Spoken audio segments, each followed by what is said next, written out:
Por tierras entrerrianas partimos a la aventura del conocimiento. La provincia, rodeada por dos grandes ríos, el Paraná y el Uruguay, nos recibe con su paisaje sereno. La historia nos recuerda que su gente es como el río, mansa y amable casi siempre, tenaz como ninguna, indómita y bravía para defender independencia y territorio.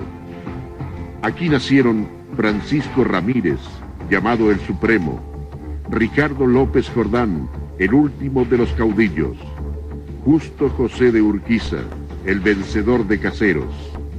Y aquí viven también hombres y mujeres encadenados al amor de los ríos que los abrazan. Esta provincia mesopotámica, surcada por cientos de ríos, arroyos y riachos, tiene una superficie de 78.781 kilómetros cuadrados, que limitan al este con el río Uruguay, al oeste y sur con el Paraná, y al norte con los ríos Guayquiraró, Basualdo, el arroyo Las Tunas y el río Mocoretá. Y fue por esta excepcional red fluvial que el capitán Tomás de Rocamora la bautizara como Entre Ríos en 1782. Sobrevolando la zona del Uruguay inferior, que tiene su punto culminante en Concepción del Uruguay, puede observarse la intrincada red de su delta y la cadena irregular de las islas que separan la orilla argentina de la uruguaya. Del Puerto, del Tala y Cambacuá son las islas más próximas al puerto de Concepción del Uruguay, y su verdor es como un oasis que contrasta con el marrón de las aguas.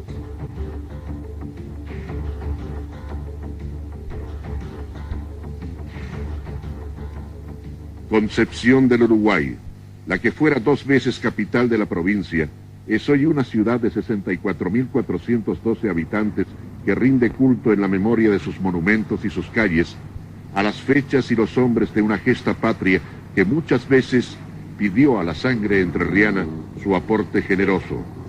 Desde su puerto se iniciará nuestra aventura, que esta vez nos llevará hacia la gente de las islas.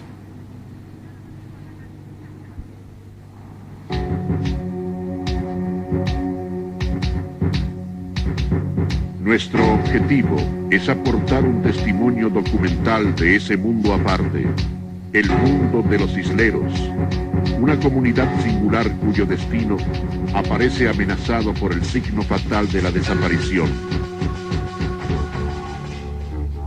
Hoy presentamos Apocalipsis de los isleros.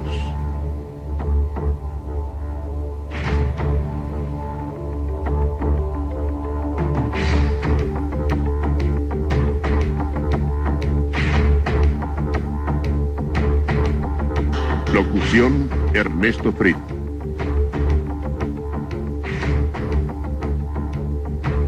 Investigación y relatos: Marta Viana.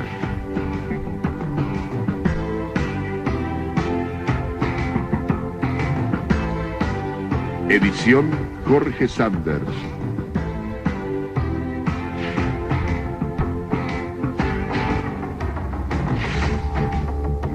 Producción ejecutiva y realización: Eduardo Terrile.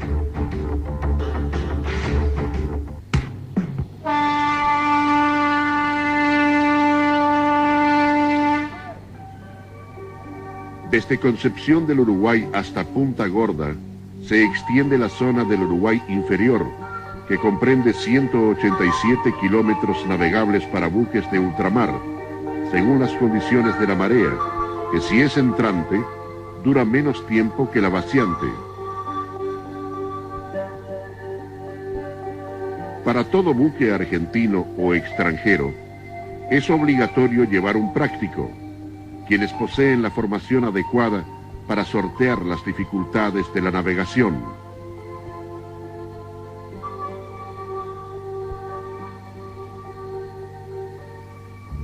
El río Uruguay, cuyo nombre significa Río de los Pájaros, da origen junto con el Paraná al Río de la Plata.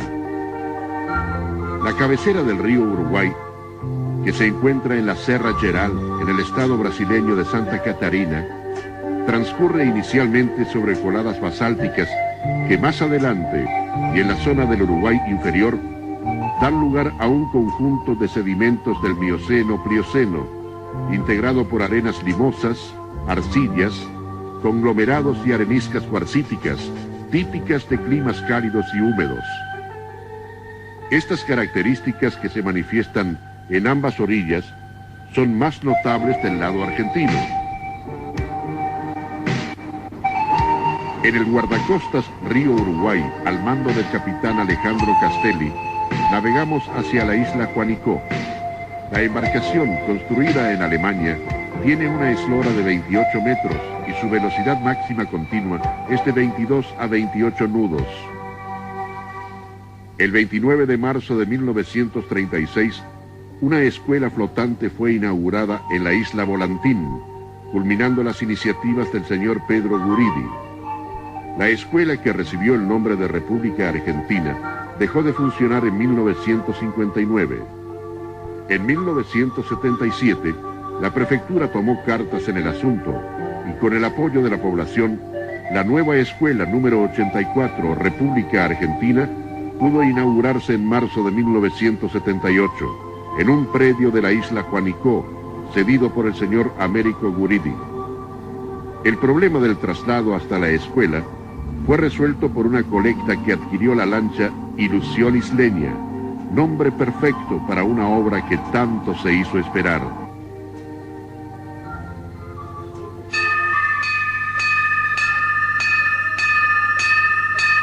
Bendito sea Dios el Padre. La escuela es un centro de la vida islera, donde se toma contacto con la iglesia, que no cuenta con representación estable en el lugar. Y que su amor de Padre esté siempre con todos y cada uno de ustedes. Y con el Espíritu. Jesús Ismael, yo te bautizo en el nombre del Padre y del Hijo y del Espíritu Santo.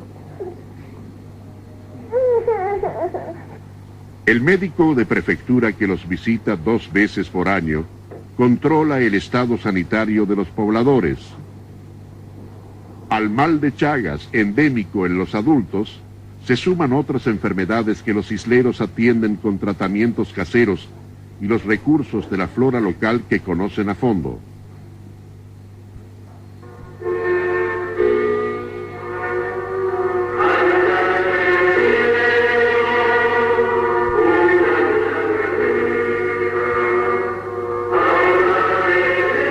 Los niños izan la bandera entrerriana junto a la bandera argentina.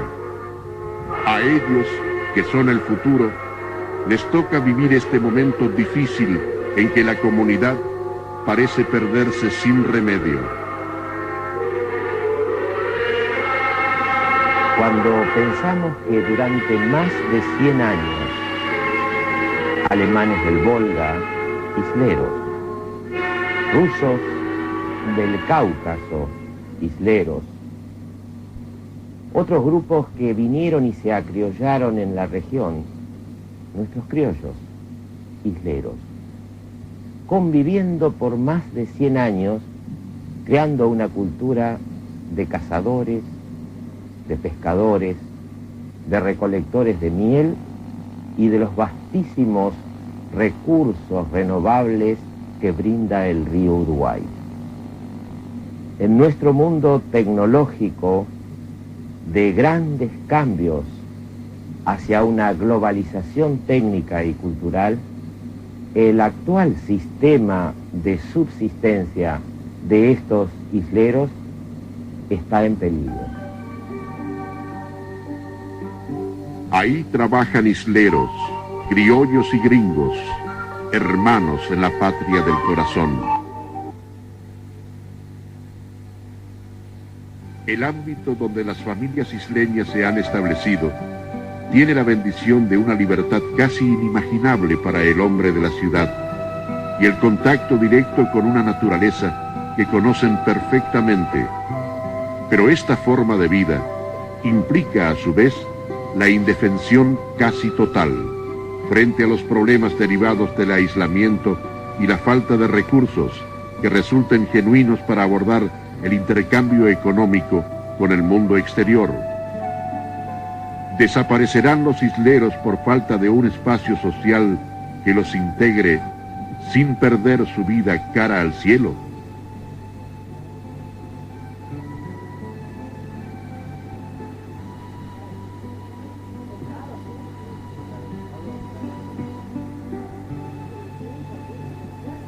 Los niños miran, aprenden y colaboran. El trabajo continuo de la subsistencia encadena la jornada a 1000 tareas indispensables, como filtrar el agua.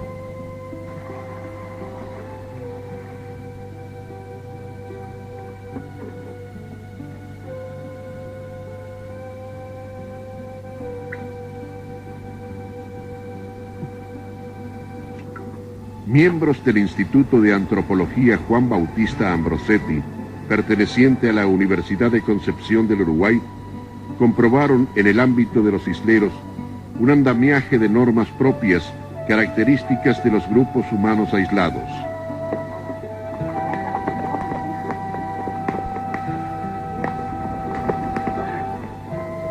La vivienda familiar, separada en distintas construcciones, considera a la cocina, que puede tener un ámbito en verano y otro en invierno, como un lugar propio de las mujeres, donde generalmente se reúne la familia durante las comidas. Aquí la madre iniciará a las hijas en las tareas que la división del trabajo establece como femeninas. Aquí también la mujer suele destinar un espacio para su religiosidad, nutrida en las duras condiciones de una vida que a veces pierde toda esperanza.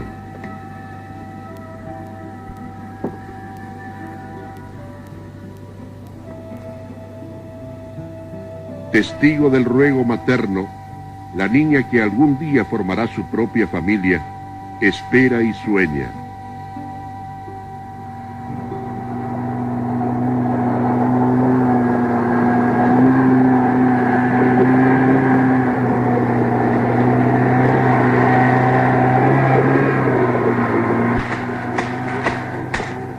La llamada paja brava, que se encuentra desde el sur del Brasil hasta la Mesopotamia, forma grandes matas de hasta 2,5 metros de altura.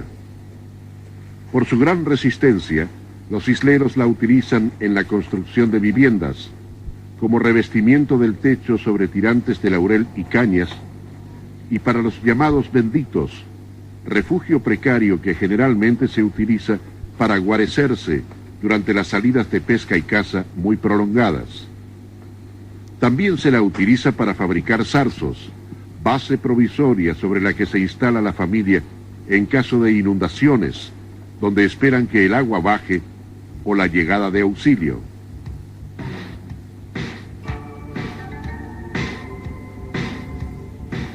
Cuando se avecina la noche, los cazadores recorren el bosque con linternas y faroles que descubren las madrigueras de las vizcachas. Inmovilizadas por el encandilamiento, ofrecen por unos segundos el blanco al disparo, que debe ser certero, puesto que inmediatamente las demás se ocultan en la red de su cueva subterránea. La carne blanca y sabrosa de las vizcachas, que en algunas regiones se envasa y exporta, las convierte en presas eternas. Dentro de las islas, su caza, así como la de otras especies, está destinada a la alimentación familiar. El hombre ha cumplido su parte trayendo las piezas obtenidas en la cacería. A la madre y a la hija les toca ahora el turno de cocinarlas, cumpliendo con los roles que la familia islera respeta tradicionalmente y transmite como norma a las nuevas generaciones.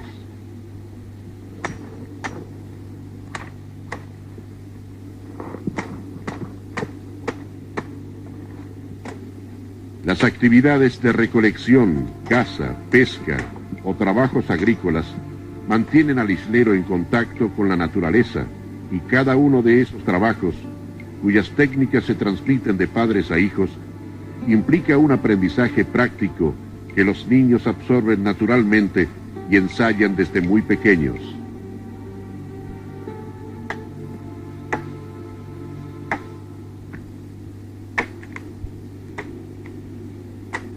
Jesús ya sabe manejar un machete para trabajar la corteza del curupí, que llaman pega-pega. Su látex, rico en caucho y resinas, se utiliza para curar el dolor de muelas y resulta ideal para capturar pájaros sin dañarlos, colocando una rama engomada entre el follaje, donde quedan atrapados. La escasez de caucho durante la Segunda Guerra Mundial originó el intento de explotación del curupí, pero la abundancia de resinas en el látex complicó y encareció el proceso de elaboración, que fue abandonado. Para Jesús, en cambio, resulta un aliado ideal en sus primeras incursiones de caza. El canto de un zorzal, típico integrante de la familia de pájaros isleños, aumenta su alegría y los cuidados para obtenerlo. Será suyo y serán amigos.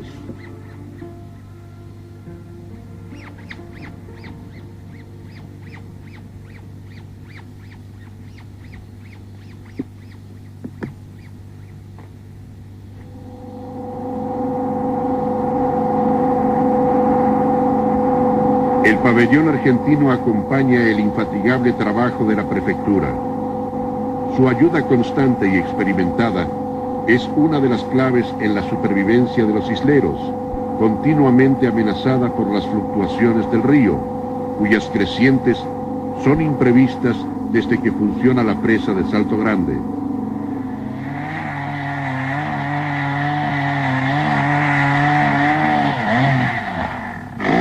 El Peti Domínguez trabaja con la motosierra en su monte de eucaliptus. Visto desde afuera, la tarea parece rutinaria y normal, pero la tala de estos árboles obedece a un último y desesperado intento de paliar la aguda crisis de supervivencia que azota a los isleros.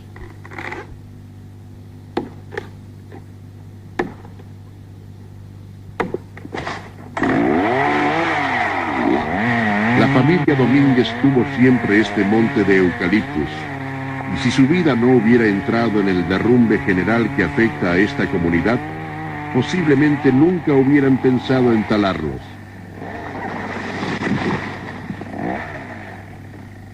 La tala reportará 11 pesos por tonelada, cifra normal en el mercado, que no evitará el obligado éxodo de Peti, hijo de Mulato Domínguez, a quien el músico uruguayo Nepomuceno Terra dedicara una canción cuando todavía se podía creer en el futuro de las islas.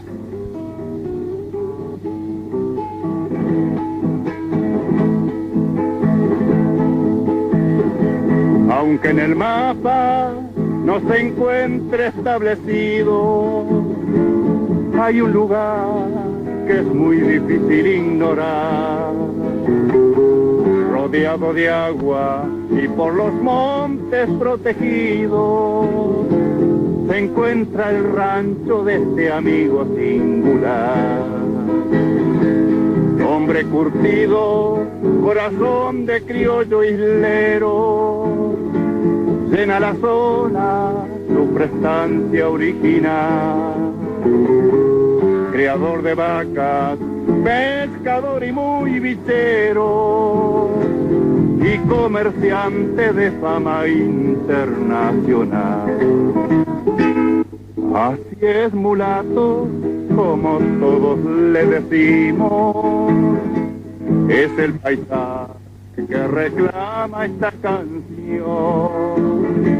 Y por las tardes en el río se distingue el lanchón de Don Domínguez que vuelve de Concepción. Hombres de los pagos del agua, pobladores de leguas de río, de vida fuerte y andariega. Don Domínguez que vuelve de Concepción.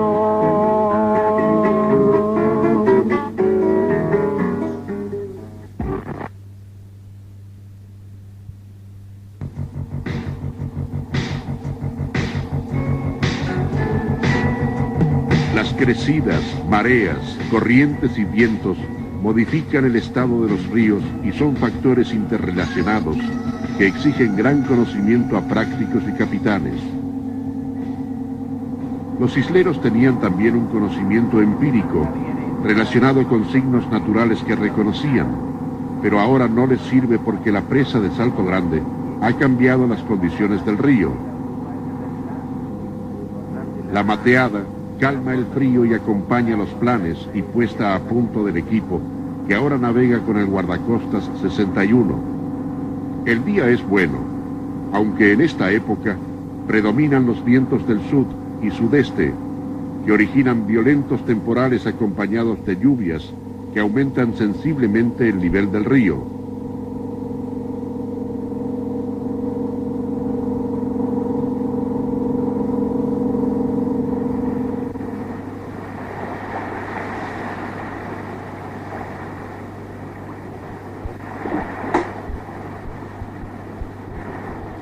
Mario se desplaza con habilidad entre los esteros y atraca para revisar sus trampas. Las zonas establecidas para colocarlas, que nunca se encuentran próximas a las viviendas, están sujetas a un código no escrito que respeta la propiedad de cada una, y se da el caso de tener que buscar zonas muy alejadas hasta encontrar una que no tenga dueño. La infracción de estas normas de caza origina conflictos, aunque generalmente la gran mayoría de los vecinos las respetan escrupulosamente.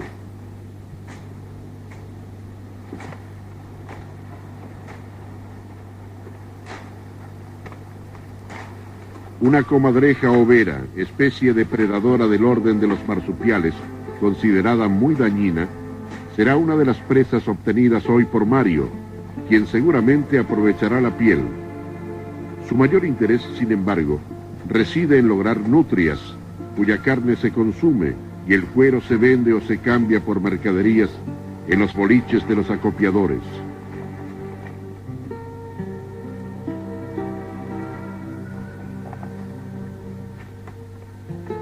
El recorrido con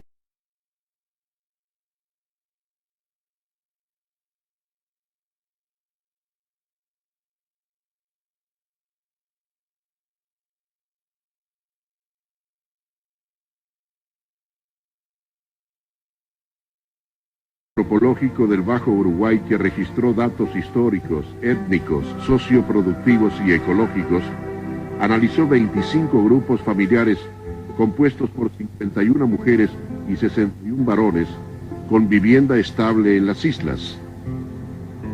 La población está compuesta por criollos y extranjeros que conviven en la región desde principios de siglo.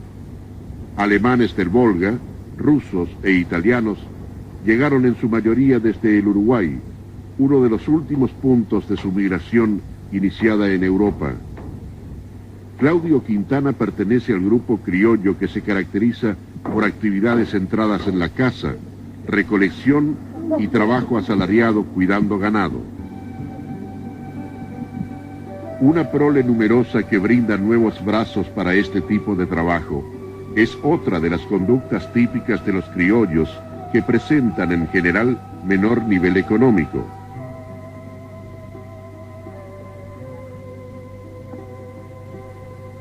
La formación de las familias de uno y otro grupo es absolutamente libre en lo relativo al tipo de vínculo, que puede ser o no legal, y tampoco se establecen discriminaciones por origen racial, edad o religión. Lo que importa es el trabajo en común por la subsistencia, que se hace más difícil cuando hay muchas bocas para alimentar. El río, que da y quita según sus fluctuaciones, es una de las fuentes de alimentación eternamente rastreada por los espineles que Quintana y otros isleros revisan diariamente.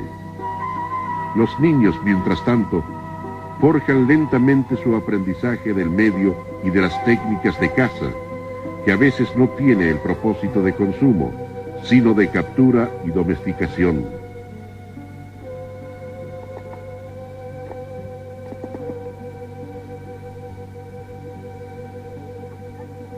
Hace unos 500.000 años, los primeros hombres comenzaron a reunirse alrededor de las fogatas. Las familias isleras de hoy continúan con aquella costumbre que hace tanto tiempo olvidaron los hombres de las ciudades. Junto a la tripulación integrada por el principal Ricardo Domínguez y los ayudantes Luján Ramírez, Miguel Amarillo, Guillermo Orza, Luis Arce y José Castillos, nos acercamos a la isla Jaula del Tigre.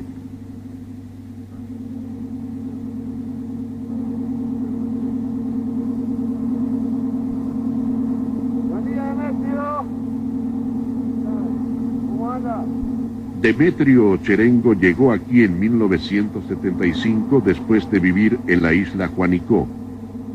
El grupo de isleros de origen europeo casi nunca trabaja para terceros. Ellos son apicultores que siguen técnicas heredadas de sus padres. Fabrican los cajones para las abejas. Mantienen una huerta para autoabastecerse. Al mismo tiempo, aprendieron de los criollos a manejarse en el medio y a cazar con trampas.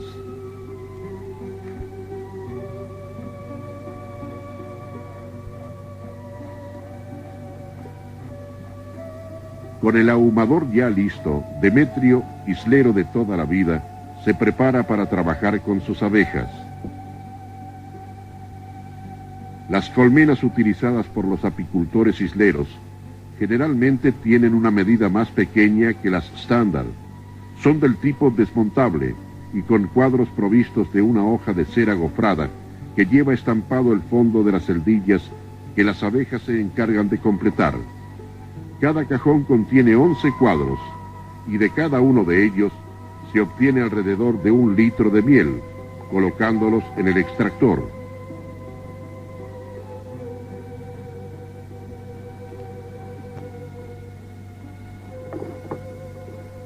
Las hojas de cera premoldeada resultan muy útiles al apicultor al simplificar el trabajo de las abejas, ya que producir la cera les exige mucha energía y gran cantidad de alimento.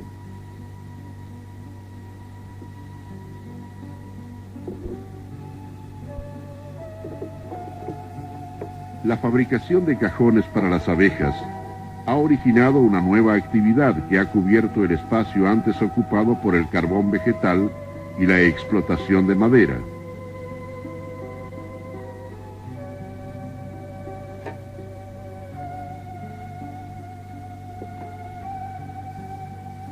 Demetrio fabrica también caramelos de miel.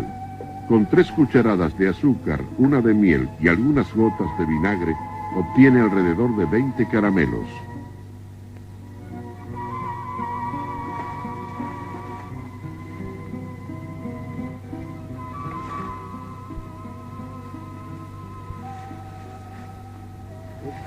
Jorge Borunov, otro islero de origen ruso, corta paja mansa en la isla Juanicó.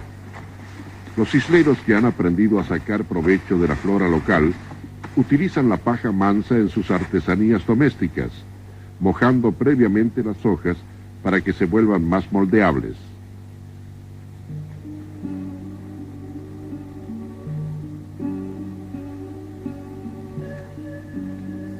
Como buen islero, Demetrio también realiza este trabajo que ilustra bien algo típico de la cultura lugareña: aprovechar todos los recursos del medio con ingenio. Tal vez para un hombre de la ciudad, este trabajo carece de sentido. Cuando necesita algo, lo compra hecho y fabricado en serie. Muy pocas personas prefieren ahora un trabajo artesanal. Y así, con el cambio del mercado, los isleros han perdido una inserción para sus productos, que, sin valor fuera de su ámbito, los dejan sin recursos. La miel sale del extractor azucarada, y para poder embotellarla, hay que derretirla a baño María, y luego de filtrarla en tanques de 200 litros, dejarla enfriar.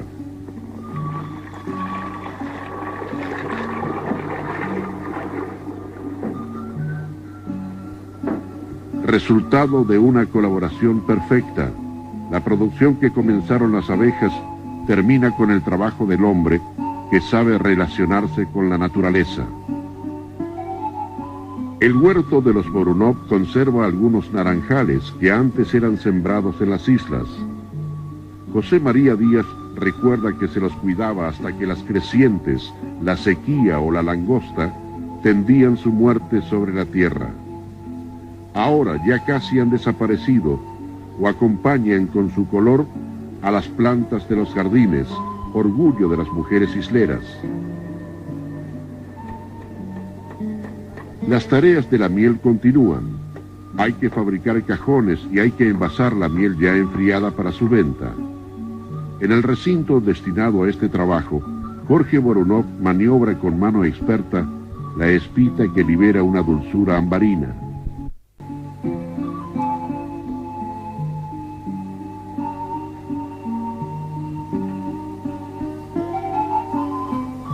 La familia atesora recuerdos de su origen, entre ellos algunos viejos billetes de rublos que el padre trajo cuando huyó de la Rusia post-zarista.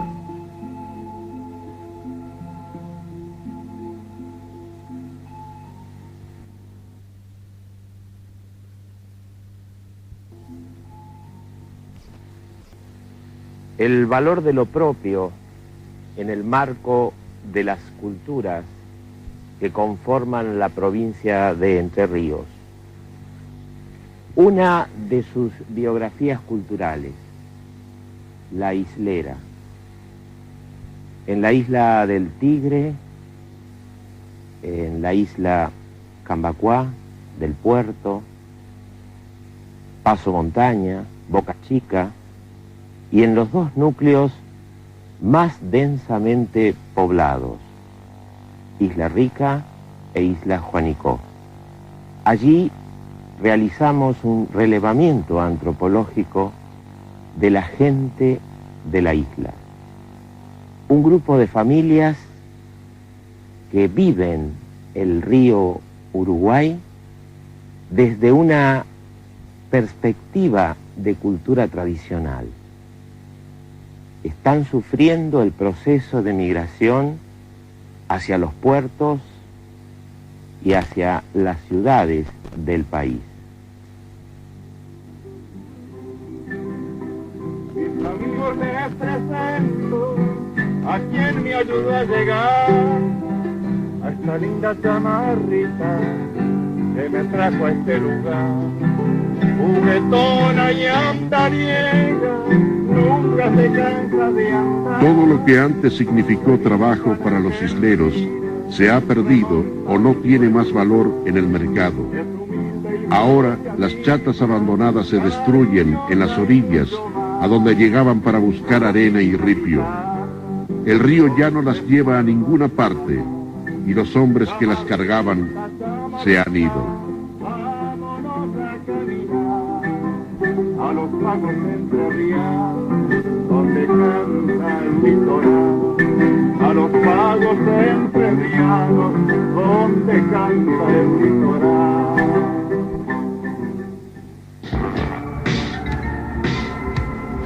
La niebla cubre al río con un manto fantasmagórico. Más tarde, cuando el conjuro del sol aleja el sortilegio, descubrirá al pescador en plena tarea. El gringo de la Loye revisa su trasmayo que le devuelve peces todavía palpitantes.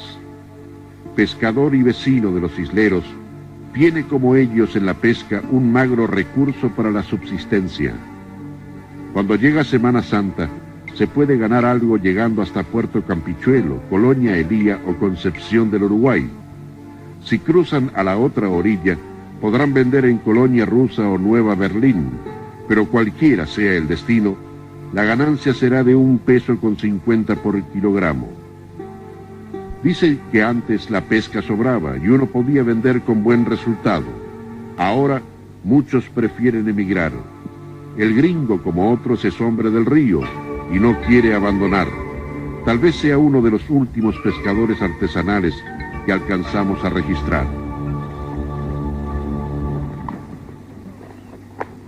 La carne de los armadillos, blanca y sabrosa, sirve para variar la dieta familiar, en un ámbito donde generalmente todo lo que se caza se come.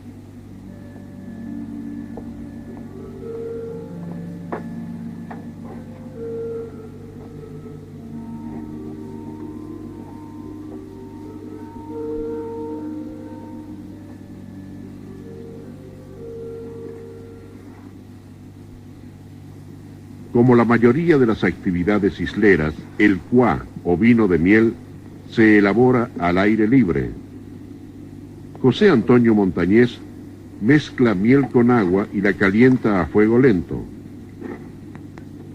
Un huevo servirá de densímetro natural. Si flota, la proporción es adecuada. Si se hunde, habrá que agregar miel. En 2 horas y media, el vino estará listo.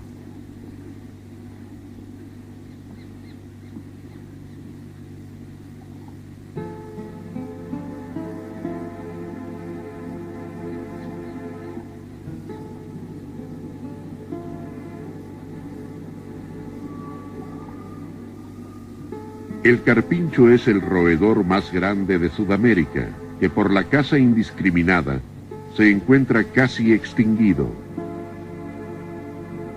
Para los isleros es casi una tradición criar animales guachos o pichones de pájaros que viven sin estar enjaulados, integrados al hogar y a su ámbito natural. Todo un ejemplo de convivencia.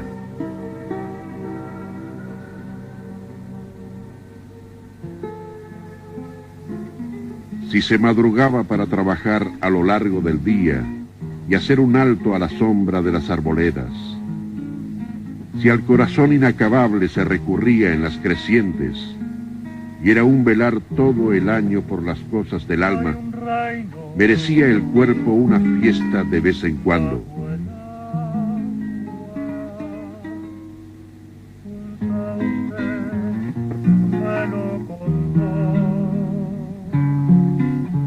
Han venido de todas partes, como siempre que un acontecimiento social se produce.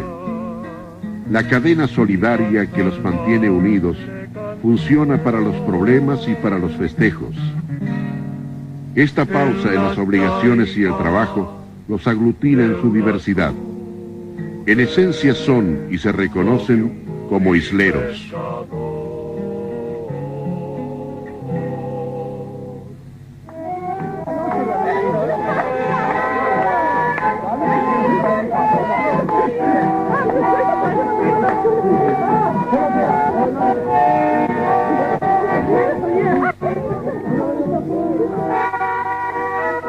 Con la noche que avanza y la alegría que aumenta, los ritmos y los pasos de baile se mezclan sin ortodoxia alguna. Lo que importa es el festejo, la ocasión de aliviar penas y olvidar los problemas acuciantes de un mañana que tanto en lo inmediato como en el futuro plantea la incertidumbre para su estilo de vida. Ellos son cada vez menos, porque muchos se van para la tierra firme, guardando en su corazón la nostalgia de la vida a cielo abierto y el canto permanente del río. ¡Viva el Betis!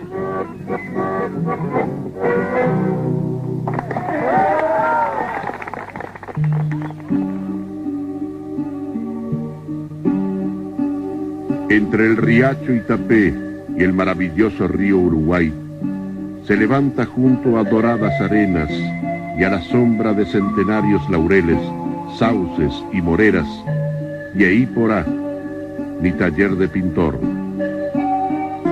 Yeíporá quiere decir retiro hermoso, y era el lugar donde Omar Scolamieri Bertet, pintor y escritor, pasaba sus días en la isla de los pájaros.